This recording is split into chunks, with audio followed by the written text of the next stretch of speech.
October 16 സംഘം കാമറഡിയിൽ നിന്നും പുറപ്പെട്ടത്. 118 സ്വാമിമാരും സഹായികളായി 7 പേരും രഥങ്ങളടക്കം 6 വാഹനങ്ങൾ ഇവർക്ക് അകമ്പടിയായി എത്തി. ഇന്നലെ രാവിലെ വണ്ടിപ്പെരിയാർ പുല്ലിമേട് വഴിയാണ് ഇവർ സന്നിധാനത്തെത്തിയത്. 42 ദിവസം കൊണ്ട് 1260 കിലോമീറ്ററാണ് സംഘം യാത്ര ചെയ്തത്.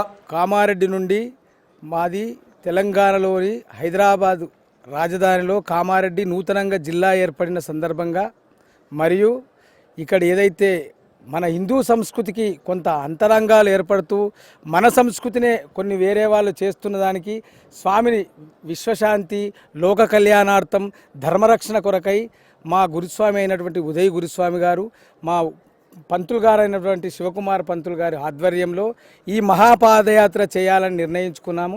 దీనిని కామారెడ్డి నుండి అక్టోబర్ 16 తారీఖు నుండి మొదలుకొని ఈ రోజు వరకు మేము సుమారుగా 1360 కిలోమీటర్లు పాదయాత్ర చేసినాము. ఈ రోజు మేము స్వామి దర్శనానికి అర్థం వచ్చినాము. స్వామియే శరణమయ్యప్ప. ഹൈദരാബാദ്, ഹൊസൂർ, ബംഗളൂരു, സേലം, ഡിണ്ടിക്കൽ എന്നിവിടങ്ങളിൽ സംഘത്തിന് സ്വീകരണവും ലഭിച്ചു.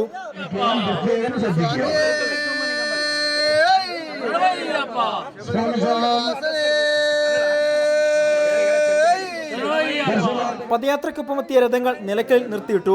വിരിവെക്കുന്ന ഓരോ സ്ഥലങ്ങളിലും ഭക്ഷണം പാകം ചെയ്ത് കഴിച്ചാണ് സംഘം യാത്ര ചെയ്തത്. ഗുരുസ്വാമി ഉദയകുമാറിന്റെ നേതൃത്വത്തിലാണ് തീർത്ഥാടകർ സന്നിധാനത്തെത്തിയത്.